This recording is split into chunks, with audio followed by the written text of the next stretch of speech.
नहीं करता, पत्थर मारने वाले को भी फल दे देता है, बदले में फल दे देता है। तुम क्या सोच रहे हो? राजा प्रजापाल ने तुम्हारे साथ भले ही भावावेश में कुछ किया हो, लेकिन हमारे लिए तो बहुत बड़ा उपकारी है। हम उनके उपकारों को नहीं भूल सकते हैं। ऐसा श्रीपाल वहां पर मैना के सामने अपनी बात रखता है। उस श्रीपाल के सिद्धांत से मैना को भी समझ में आ गया और मैना सुंदरी ने समझौता भी कर लिया और राजा श्रीपाल के सामने राजा प्रजापाल आते हैं। और प्रजापाल आकर के जब श्रीपाल से मिलते हैं तो दो लोग जिनके अंदर के भाव निर्मल होते हैं, वात्सल्य भाव के साथ जिनका मिलना होता है, ऐसे वात्सल्य भाव के साथ एक दूसरे की स्नेह से भरे होते हैं। तो किसी ने अच्छा लिखा है, 4 मिले 64 खिले, 20 रहे कर जोड़, भगवान ऐसे मिलन को पुलकित 7 करोड़। यानी 4 मिले, सामने वाला व्यक्ति आकर के जब मिलता है वो हृदय की एक आनंद की अनुभूति होती है। तो 2 हाथ सामने वाले के और 2 हाथ आपके, ये दोनों के दोनों हाथ मिला करके 4 हाथ होते हैं। 4 मिले 64 खिले, दोनों का पुलक वदन होकर के दांत सारे के सारे बाहर दिखाई देने लगते हैं। आनंद की अनुभूति हो जाती है। यही प्रसन्नता होती कि आप हमारे हृदय में, घर में नहीं, जिसके हृदय में सामने वाला व्यक्ति विराजमान हो जाता है उसके साथ ये घटित होता है। तो 4 मिले 64 खिले और 20 रहे कर जोड़। हाथ की ये 5 उंगलियां हैं और दोनों हाथ की 10 और वहां की 10, ऐसी 20 उंगलियां मिलती हैं। और फिर इनके साथ आमने सामना जब होता है तो एक व्यक्ति के शरीर में 3.5 करोड़ रोम होते हैं और वे 3.5 करोड़ सामने वाले के ऐसे 7 करोड़ रोम पुलकित हो जाते हैं। इसी का नाम होता है रोमांचित हो जाना। इस प्रकार राजा प्रजापाल और श्रीपाल का मिलना होता है और दोनों मिलते हैं तो वास्तव में एक अलौकिक आनंद की अनुभूति होती है। मिलना भी चाहिए, क्योंकि व्यक्ति के अंदर जब कभी पुरानी रंजिशें बनी रहती हैं तो उन पुरानी बातों को लेकर के व्यक्ति वर्तमान भी दुखी कर लेता है। सज्जन व्यक्ति का कर्तव्य है कि जो बात गई वो बात गई। जिस प्रसंग को लेकर के हमारे मन मुटाव हुए, जिन प्रसंग को लेकर के कभी हमारे साथ जो भी घटना घटी, वो सामने वाले को यदि आप दोषी ना देख करके अपने कर्म का उदय आप मानते हो, आपको कर्म सिद्धांत के ऊपर अटूट श्रद्धा है कि सामने वाले का नहीं, ये तो हमारे कर्म का उदय था और वो कर्म का उदय निकल गया, निर्जरा हो गई। फिर आज आपके अंदर यदि वो पुरानी बातें उस कंडे के आग की तरह आज भी यदि वे धधकती रहती हैं तो वो कंडे की आग की राख जैसे ही अलग होती है, तो वो कंडे की आग की राख अलग होती है, तो वो आग या तो धधक जाती है या बुझ जाती है। इसी तरह यहां पर भी हमारा कर्तव्य है कि हम जो भी अनुष्ठान करते हैं जो भी कार्य करते हैं समाज में एक होने का यही हमारे लिए संदेश हुआ करता है। इन पुराण ग्रंथों को पढ़ने से हमें यही सीख मिलती है कि ये भाई जो बात गई वो बात गई, उसको भूल जाओ। तीन चीजें निकलने के बाद फिर कभी वापिस नहीं आती हैं। जवान, बाण और प्राण, ये तीन चीजें एक बार निकल जाए दोबारा वापस नहीं आएंगे। धनुष के ऊपर से बाण निकल जावे, दोबारा वो बाण लौट करके नहीं आता। या तो किसी की छाती को छेद के रख देता है अथवा जमीन में धराशायी हो जाता है, लेकिन वो बाण धनुष से छूटा हुआ पुनः वापिस नहीं आता। इसी तरह प्राण है, इस शरीर से यदि प्राण निकल गए तो दोबारा इस शरीर में लौट के नहीं आते हैं। इस शरीर से, औदारिक शरीर से निकले हुए प्राण दूसरे औदारिक शरीर को धारण कर सकता है, दूसरी पर्याय को धारण कर सकता है, लेकिन इस शरीर में पुनः नहीं आ सकते। यदि इस शरीर में पुनः आ जाते तो कोई बूढ़े व्यक्ति के शरीर से निकले प्राण, और यदि वे प्राण पुनः वापस आते तो वो व्यक्ति फिर बूढ़ा ही बना रहता, जवान नहीं होता, बच्चा नहीं होता। इसलिए प्राण निकलने के बाद वापस नहीं आते। इसी तरह जो जवान आपके मुख से निकल गई, वो जवान निकलने के बाद पुनः नहीं आती।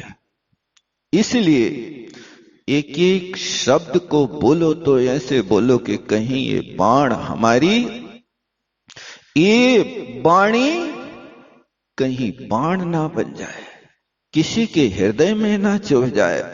और जो शब्द अपन दूसरों के लिए बोल रहे हैं, काश वो शब्द आपको वापस लेना पड़े, तो क्या उन शब्दों को अपन अपने पास रख सकते कि नहीं रख सकते? इसके लिए भी विचार करना। इस तरह से श्रीपाल के सिद्धांत थे, और श्रीपाल के सिद्धांत वास्तव में अलौकिक थे। वहां सिद्ध चक्र की महिमा को मानते हुए श्रीपाल महाराज इस प्रकार अपना समय गुजारने लगे। यहाँ पर उज्जैनी में अब कोटि भट्ट श्रीपाल की चर्चा बहुत अच्छे ढंग से चलने लगी, और सारी दुनिया यही मानने लगी कि उज्जैनी के राजा अब प्रजापाल न हो पर के अब श्रीपाल ही राजा रहेंगे। लेकिन श्रीपाल का जैसे ही यहाँ उज्जैनी नगर में आना हुआ, कुछ दिन के बाद फिर उनका माथा ठनका और ये विचार आया कि आज फिर जब राजसभा में बैठे और राजसभा में जब गंधर्वों का आना हुआ, तो गंधर्वों ने बस वही गीत गाए कि राजा प्रजापाल के जमाई जयवंत होवे। इस बात को सुन करके आज माथा फिर ठनक गया। ओहो, मैं कैसा निकम्मा पूत, अपने माँ बाप का नाम खो करके और आज यहाँ पड़ा हूँ। इसी वक्त उनके अंदर भाव उत्पन्न हुए, अब उज्जैनी को छोड़ करके अपने पिता के देश की ओर जाना चाहिए, और वहां से उज्जैनी से चंपा नगरी की ओर जाने का विचार करने लगे। और ये विचार जैसे ही उनके अंदर आया, उनने अपनी पट्टरानी मैना सुंदरी के सामने रखा। मैना सुंदरी कांप गई कि कहीं जैसे 12 वर्ष अभी छोड़ के चले गए, अब 12 वर्ष फिर कहीं ये आगे की यात्रा को ना चले जाएं। ऐसा कहके उसने कहा, अब आगे कोई विचार मत करो, अब तो धर्म ध्यान से जीवन करो। तुम्हारी मंगलमय यात्रा 12 वर्ष की पूर्ण हो गई, और इस यात्रा में तुम्हारा काम पुरुषार्थ और अर्थ पुरुषार्थ पूर्ण सफलता को प्राप्त हो गया। जो राजा लोग दिग्विजय के लिए जाते हैं, उनकी यात्रा तो कहलाती है, लेकिन इनकी दिग्विजय 2 कार्यों के लिए पूर्णता करती है। एक काम पुरुषार्थ को और एक अर्थ पुरुषार्थ को जितनी भी कन्याओं के साथ शादी हुआ करती है, ये सब काम पुरुषार्थ की कोटि में चला जाता है। और उन कन्याओं के पिता राजाओं को जीत करके जिस संपत्ति के मालिक बने हैं, वो मालिकाना इनके लिए अर्थ पुरुषार्थ की कोटि में आ जाता है। और इन्हें अपने जीवन में सिद्ध चक्र महामंडल विधान की महिमा को धारण करते हुए उस धर्म पुरुषार्थ को भी करते चल रहे हैं। अब यहां से उनने सारी की सारी बात मैना को बताई और बता करके अब आगे उज्जैनी चलने के लिए विचार करते हैं। वास्तव में कुल का दीपक तो बेटा ही हुआ करता है। जिस घर में बेटा है लेकिन कुल का दीपक है। दीपक का अर्थ सिर्फ नाम से नहीं होता, दीपक का अर्थ होता है कुल को प्रकाशित करने वाला होना चाहिए, कुल के लिए दाग लगाने वाला नहीं होना चाहिए। जो बेटा अपने घर परिवार की कुल परंपरा को आगे निर्वाह करता है, आपके माँ बाप किस तरह से समाज के बीच में, देश के बीच में रह करके अपने धर्म की परंपरा का निर्वाह करते थे, समाज का उपकार करते थे, समाज का उत्थान करते थे, संस्कृति का उत्थान करते थे, दान करते थे, परोपकार करते थे, षड आवश्यकों का पालन करते थे। बस ये बुजुर्गों की पद्धति आज आपके बेटों के अंदर आना चाहिए। जिन बेटों के अंदर ये अपने बुजुर्गों की पद्धति आ जाती है, वो बेटे वास्तव में कुल दीपक की कोटि में आते हैं। लेकिन जो बेटे आज कुल दीपक के स्थान पर, उनके माँ बाप तो दूध पीते थे लेकिन वे दारू पीने लगे, वे कुल दीपक ना होकर के कुल कलंकी की कोटि में आ जाते हैं। आप विचार कर लो, क्या आपके बुजुर्ग, आपकी संतति, आपके परिवार के लोग ऐसा जीवन निर्वाह करते थे जैसा आप कर रहे हैं? क्या आपके परिवार में कोई व्यसनी था? जब नहीं था तो आपका परिवार आदर्श था। तो आदर्श का कर्तव्य होता है कि आप भी आदर्श का जीवन जीने की कोशिश करें। और यदि आप नया रास्ता बनाते हैं तो नया रास्ता बनाने का अर्थ सपूत जो होता है कि आपके परिवार के बुजुर्गों ने घर में रहकर के दान परंपरा चलाई, धर्म की परंपरा चलाई, तीर्थ की परंपरा चलाई। अब बेघर में रहकर के आवश्यकों का पालन करते थे। जो कुल दीपक है वो उनसे एक कदम होकर के आगे व्रती बनता है, संस्कारवान बनता है, वो गुरुओं के चरणों को पकड़ता है। और जिसके जीवन में गुरु नहीं होता उसका जीवन शुरू नहीं होता है। आज आप लोगों ने ये संकल्प किया है कि वास्तव में हमें अपने जीवन को यहां पर ये ध्यान रखना चाहिए, ये जैन सिद्धांत किसी को उम्र से नहीं बांधता है। यहां तो ये है कि जो व्यक्ति अंतर मुहूर्त मरने के पहले भी यदि आकर के दीक्षा लेता है तो गुरु भी उसके संस्कार करके ये लोग वहां गुरु चरणों में जाकर के फिर अपना जीवन समर्पित करते हैं। और एक अंतर मुहूर्त का दीक्षित हुआ साधक उस अंतर मुहूर्त में वो साधना कर लेता है कि वो जाकर के मर करके सर्वार सिद्धि की यात्रा कर लेता है, सर्वार सिद्धि का देव बन जाता है एक अंतर मुहूर्त में। इसलिए यहां पर बालकों के लिए जो संस्कार दिया जाता है वो बालकों का संस्कार तो प्रथमाभिषेक है, लेकिन प्रौढ़ जनों के लिए ये जो संस्कार दिया जा रहा है ये आपका प्रथमाभिषेक भले ही ना हो, लेकिन प्रथमोपसम सम्यक दर्शन की बीज आपके अंदर बोए जाने वाले हैं कि वो प्रथमोपसम सम्यक दर्शन प्राप्त करके अनंत संसार को आप चुल्लू के बराबर कर सकते हैं। ये बीज कब होता सम्यक दर्शन? आप ये मत समझना कि 8 वर्ष में ही होता है, नहीं, 80 वर्ष का व्यक्ति भी सम्यक दर्शन की प्राप्ति का पुरुषार्थ कर सकता है। ये मानव पर्याय सारे का सारे जीवन को होम करके यदि आपने अपने जीवन में सारी साधना करके उस साधना के फल में एक बार यदि सम्यक दर्शन प्राप्त कर लिया तो समझ लेना कि आपने अनंत संसार को तिलांजलि दे दी, अनंत संसार के दुखों को नष्ट कर दिया। ये पुरुषार्थ प्रत्येक व्यक्ति को होना चाहिए। कई लोग आज भी सोचते हैं इतनी उम्र निकलने के बाद कि भैया यदि रात में बीमार हो गए तो क्या हो गया। सवाल इस बात का नहीं है, तुम पहले से ये बातें सोच करके अपने जीवन को दीर्घ सूत्रता के रूप में ढालना चाहते हो। आगे क्या हो गया, धर्म के कार्य के लिए आप 1000 बार सोचते हो, लेकिन लड़के की शादी करने जाते हो तब वहां पर नहीं सोचते हो कि भाई लड़के की शादी कर रहा हूं। लड़की यदि चाची ताड़ का मिल गई तो क्या हो गया, कल शादी हुई और आने के बाद कल लड़की मर गई तो क्या होगा, लड़का यहां से जाने के बाद छोड़ करके न्यारा हो जाएगा तो क्या होगा।